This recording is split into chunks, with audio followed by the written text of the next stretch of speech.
بسم الله والصلاة والسلام على رسول الله صلى الله عليه وسلم. ازيكم حبايب قلبي؟ عاملين ايه؟ يا رب تكونوا بخير ان شاء الله. باذن الله هنعمل معاكم الكشري المصري باسهل طريقة. تمام، وهيكون احسن كشري مصري كلتيه في حياتك ان شاء الله. بس تتابع معايا الخطوات، هو خطواته سهلة جدا جدا. اول حاجة معانا العدس البني اللي هما بيسموه عدس بجبة هنا في مصر. ما تنقي وتنضف، هنحط عليه مية مغلية تمام كده، ونسيبه يتنقع فيها اقل حاجة ساعة.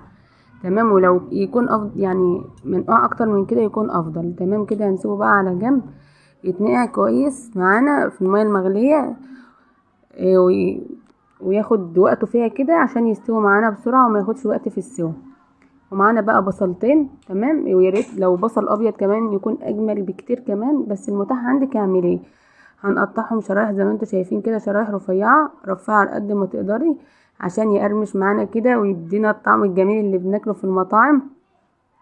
هنحاول تفككيه بقى من بعضه خالص كده، وتجيبي بقى حوالي معلقتين من الدقيق ومعلقه من النشا. تمام، وتبدريهم بقى فيه كويس قوي قوي، تغلفي كل شريحه من البصل ده بيهم. تمام، اهو زي ما انت شايفه انا بفككه معاكي واحده واحده كده. انا عايزاه يكون كل واحده منعزله عن التانية، عشان لو حطيتيه كده بحاله هيكلكع معاكي ومش هيبقى حلو. تمام، حطينا هنا معلقه من النشا ومعلقتين من الدقيق، بدري فوق كويس قوي قوي وغلفيهم. بعدين بقى نفضيه من الدقيق والنشا ده كويس قوي قوي، ومعاكي بقى طاسه على النار وحطي فيها زيت، والزيت يا ريت يكون سخن. تمام، عشان البصل ما يطرش معاكي ويبقى مش كويس. تمام، وكتري الزيت لان الزيت ده اللي هنستخدمه في بقية مكونات الكشري. يبقى احنا عملنا البصل الاول لان احنا هناخد الزيت بتاع البصل ده وهيكمل معانا لاخر الفيديو. تمام، البصل معانا احمر اهوت وما شاء الله قرمش كده بقى زي الشيبسي. هنشيله بقى كده ونصفيه، وهناخد بقى عندنا هنا مية مغلية. تمام، حوالي لتر هنحط فيها المكرونه بتاعتنا. هي مكرونه اللي هي سباكيتي الطويله ديت، واي نوع مكرونه عندك حطيه. ومعانا معلقه ملح كبيره عشان الميه تاخد الملوحه بتاعتها وتدي للمكرونه بتاعتنا طعم. تمام كده، وحطينا مكرونه سباكيتي انا مكسراها نصين كده، وحطيت نوع المكرونه المعوجه دي. اي نوع مكرونه عندك حطيه. هنا المكرونه كانت استوت، ما تهريهاش قوي، خليها كده مفلفله من بعضها وحلوه، ما تعجنهاش. هنصفيها وناخد شويه بقى من الزيت بتاع البصل ونقلبه فيها. هو ده بقى اللي بيديها الطعم الجميل، هتبقى مفرفره كده من بعضها ومش معجنه ولا اي حاجه. وهناخد برضو شويه من زيت البصل اللي احنا محمرين فيه البصل، وهنحمر فيه الشعريه. يعني ده اللون الدهبي اللي انتوا شايفينه ده ربع كيلو من الشعريه. وبعد كده عندنا نص كيلو من الرز المصري المغسول والمتصفي كويس ما نقعتهوش. تمام، وعندنا ربع كيلو عدس بجبه اللي هو العدس البني زي ما انا قلت لك.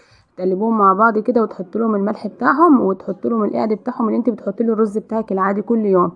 تمام، وتسيبيه يستوي. تمام كده اهو، وحطيت له الملح بتاعه معلقه ملح صغيره وبعد كده غطيت عليه اتشرب. هتهدي عليه بقى يستوي يتردد براحته.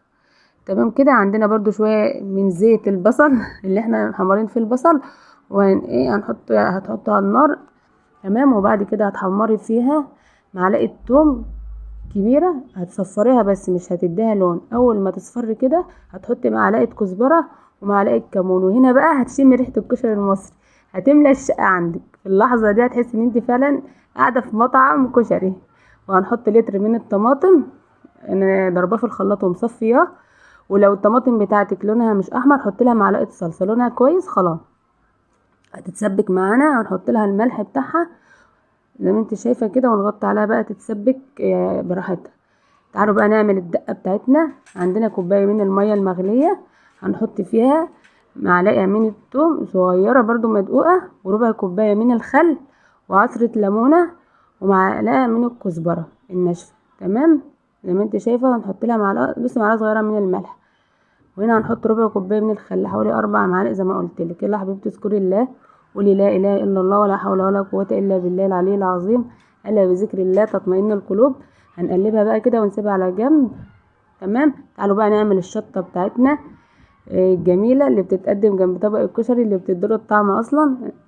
تمام كده، يبقى انا حطيت هنا كوبايه من الميه المغليه، معلقه توم صغيره، ربع كوبايه خل، معلقه كزبره، وربع معلقه من الملح. تمام. هنا بقى عندنا الزيت برضو هنحط فيه معلقه كبيره من الشطه، واول ما تغلي كده معانا وتعطسي وتشمي الريحه بتاعتها هتحط عليها نص كوبايه من الدقه اللي احنا عاملينها ديت، ونص كوبايه من التقليه بتاعتنا. تمام كده. يبقى كده الشطه خلصت معانا.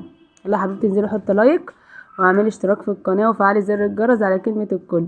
شايفين حطيت هنا نص كوبايه من الدقه اللي انا عاملاها معاكم، وهوت نص كوبايه برضو من التقليه. حوالي مغرفه كده كبيره. اول ما تغلي تعالي بقى نقدم الكشري المصري الجميل معانا. بصي اعملي بس الخطوات ديت هتاكلي احلى كشري زي بتاع المطاعم بالظبط، وانضف واحسن. احنا منقيين الرز بتاعنا وعارفين نظافته، والحاجات اللي احنا طابخين فيها نضيفة، فاحلى كتير من بتاع المطاعم كمان. شايفة الرز قد ايه مفرفر وجميل ومش معجن خالص، والمكرونة جميلة وبتلمع، والدقة بتاعتنا اهيت والشطة قدمها جنب الاكل كده، والتقلية بتاعتنا الجميلة.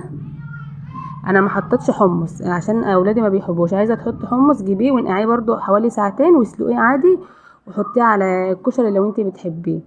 وبألف هنا للي ياكل. يلا حبيبتي ما تنسليش في اللايك، لو ما عملتيش لايك انزلي حطي اللايك واعملي اشتراك في القناه. شوفوا الجمال. يلا حبيبتي مع السلامه.